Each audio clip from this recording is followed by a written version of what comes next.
Hi, I'm Coach Paul from Simple Endurance Coaching. We're talking this week on the Simple Endurance Coaching video podcast about how to train to build your functional threshold power to get the best possible performance at gravel races. Most of the time, as you know probably, gravel races are between 30 and several hundred miles, but as an older guy, I stick with the 50 to 70 mile races at a maximum and let others have the fun with the long events. Regardless, generally we want to race as close to our FTP, functional threshold power, as possible for as long as possible. So the higher the FTP, it stands to reason, the faster we can go.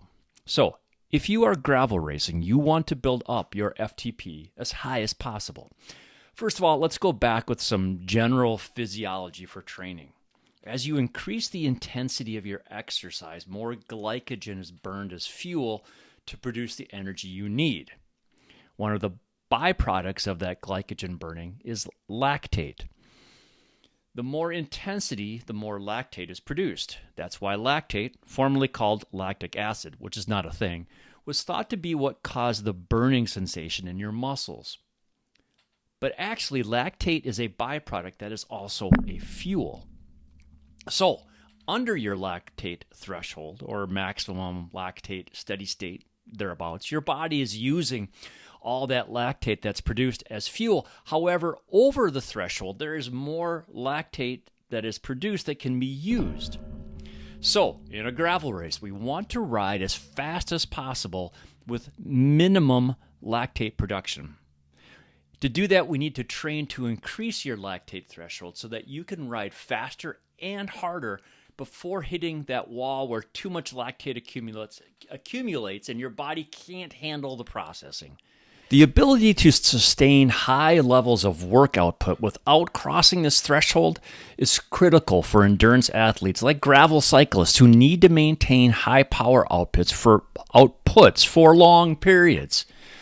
Now, since the power that you can ride at your lactate threshold is roughly correlated to your FTP,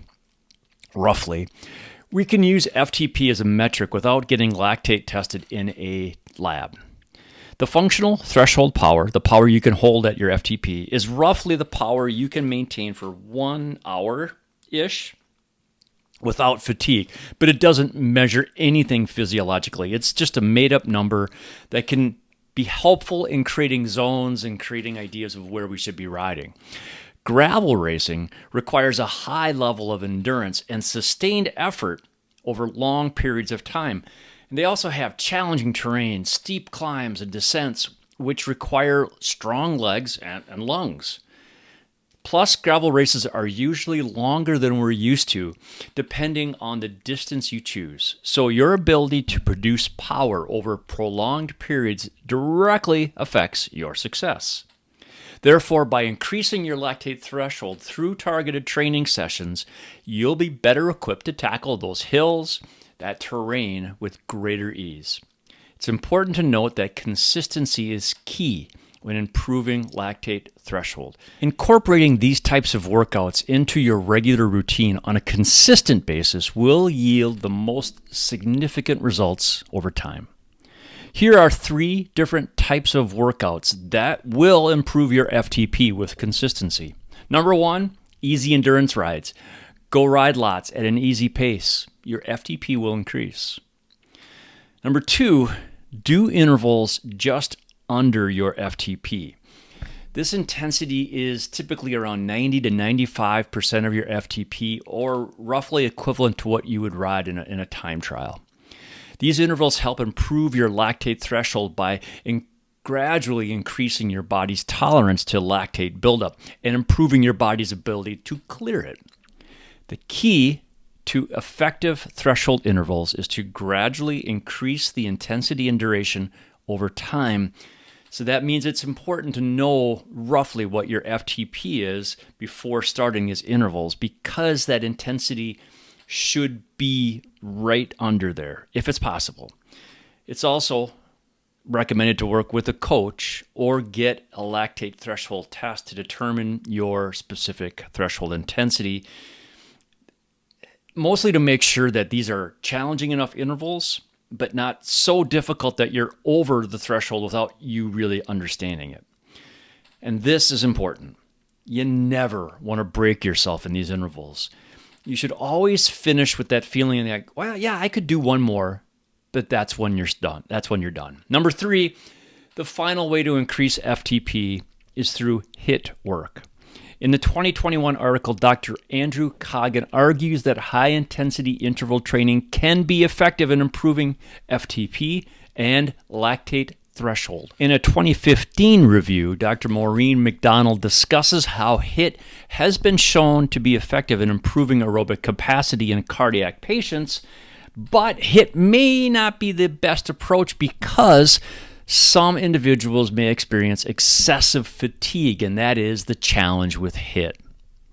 Steady state training may be a better option for certain populations. So HIIT is really effective in raising FTP, but it also brings on a lot of fatigue.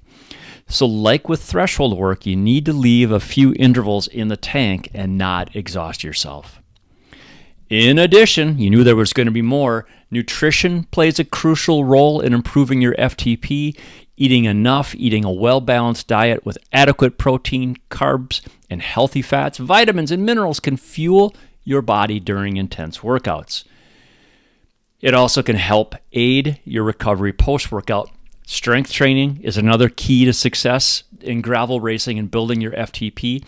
If you are full body strong, especially in your core and your hips, you're going to be able to better withstand the stress of training and racing.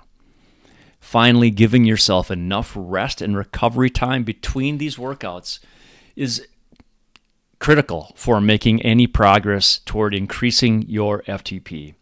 You only make progress in FTP with rest and recovery. So that's all for this week on the Simple Endurance Coaching video podcast. Each week I bring you what's working in training for everyday cyclists and runners. The full article is linked below in the notes. Visit my website, simpleendurancecoaching.com, and sign up for regular blog updates and get a free video with core exercises that work for everyday endurance athletes. What questions do you have? What do you want to talk about? Sign up for a free virtual coffee. And as always, please hit the like button, subscribe, and share this with your friends. Thank you so much for watching and listening, and we'll see you out in the road.